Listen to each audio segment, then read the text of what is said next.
Halo dokter. Berikut adalah ringkasan dari artikel. Latar belakang.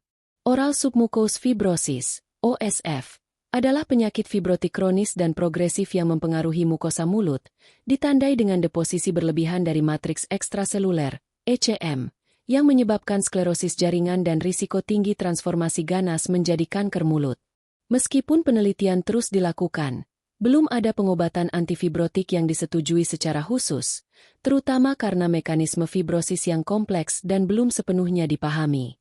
Ulasan ini mengeksplorasi epidemiologi OSF, patogenesis, keterlibatan sistem imun, dan strategi terapi potensial. Epidemiologi etiologi, studi ini membahas prevalensi OSF, terutama hubungannya yang kuat dengan kebiasaan mengunyah pinang, kacang areka, yang memengaruhi lebih dari 600 juta orang di seluruh dunia. Faktor lain yang berkontribusi termasuk predisposisi genetik, gangguan metabolik, peradangan kronis, dan stres oksidatif.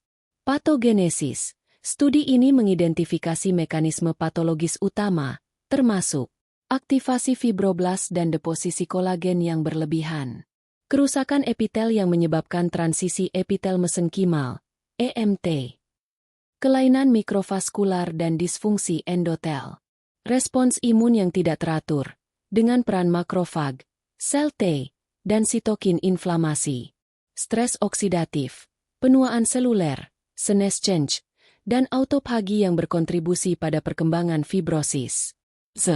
OSF berkembang melalui tahapan histologis dan klinis yang berbeda, dengan peningkatan deposisi kolagen, pengurangan vaskularisasi, dan hilangnya elastisitas jaringan yang menyebabkan gangguan fungsional parah, termasuk keterbatasan dalam membuka mulut.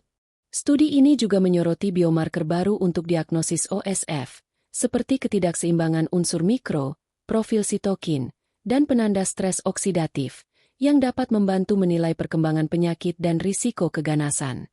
Diskusi. Pendekatan terapi saat ini. Modulasi ECM, enzim seperti hyaluronidase dan kolagenase dapat mengurangi penumpukan ECM tetapi masih memiliki keterbatasan dalam aplikasi klinis. Pengobatan antiinflamasi, steroid, interferon gamma, colchicine, dan imunomodulator telah menunjukkan potensi dalam meredakan gejala. Peningkatan sirkulasi mikro, vasodilator, misalnya, pentosifilini, nilidrin hidroklorida, dapat membantu mengatasi oklusi vaskular.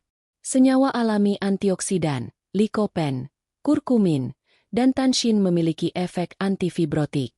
Strategi baru, terapi sel punca, misalnya, sel punca pulpa gigi, vesikel ekstraseluler, dan obat antifibrotik yang telah disetujui FDA, misalnya, pirfenidon, tocilizumab, menjadi kandidat pengobatan masa depan.